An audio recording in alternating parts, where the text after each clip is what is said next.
नमस्कार, गुलमोहर किचनमध्ये आपलं स्वागत आहे. आज मी खास टिफिनसाठी पटकन होणारी अशी बटाट्याच्या काचऱ्यांची भाजी बनवणार आहे.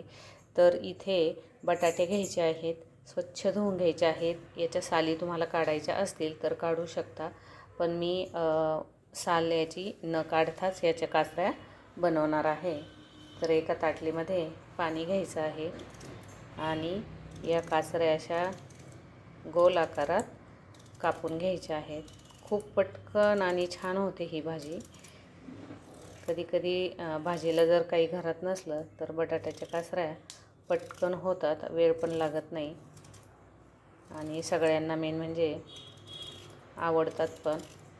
प्रवासात पण या काचऱ्या तुम्ही नेऊ शकता. या प्रकारे सर्व बटाटे हे चिरून घ्यायचे आहेत, म्हणजे त्याच्या काचऱ्या करून घ्यायच्या आहेत. या चकत्या 2 पाण्यात व्यवस्थित स्वच्छ अशा धुवून घ्यायच्या आहेत.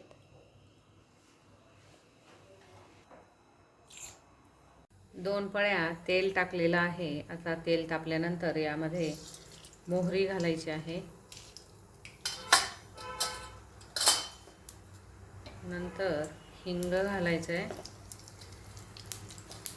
थोडेसे जिरे. गॅस आता बारीक करायचा आहे.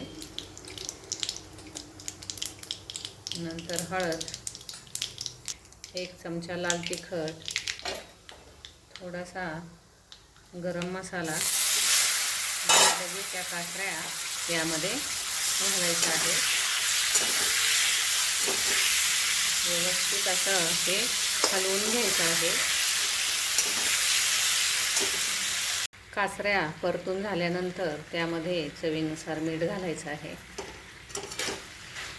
व्यवस्थित असं परतून घ्यायचं आहे. परत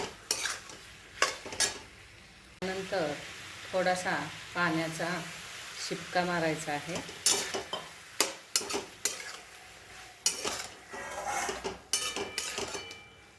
गॅस हा बारीकच ठेवून त्यावर आता झाकण ठेवायचं आहे. आता एकदा हलवून द्यायचे आहे.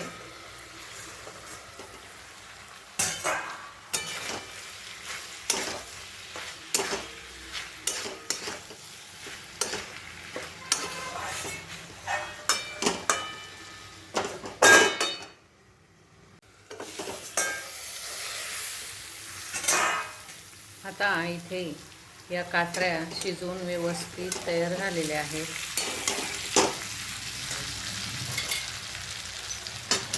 थोडीशी यावर आता कोथिंबीर घालायची आहे. अगदी 10 मिनिटच या काचऱ्यांना लागतात. खूप लवकर तयार होते. आता गॅस हा बंद करायचा आहे. शिजताना या काचऱ्यांना पाणी थोडंसं का मारलं मी, कारण काय होतं, जर पाणी मारलं नाही तर खाली खूप तेल असं शिल्लक राहतं. म्हणून थोडासा पाण्याचा शिपका यावर मारला तर तेल असं खाली उरत नाही. हे पहा, एकदम छान अशी ही भाजी पटकन तयार झालेली आहे. तुम्ही पाहू शकता, त्याचा रंगही खूप छान आलेला आहे. मी यामध्ये नुसतं लाल तिखट न टाकता थोडासा काळा मसाला किंवा गरम मसाला यामध्ये टाकला तरी पण चालतो. एकदा करून पहा, खूप छान होते. हा व्हिडिओ तुम्हाला जर आवडला असेल तर लाईक, शेअर, कमेंट आणि सबस्क्राईब करायला विसरू नका. आणि बटाट्याच्या काचऱ्यांची भाजी नक्की बनवा, खूप पटकन होते.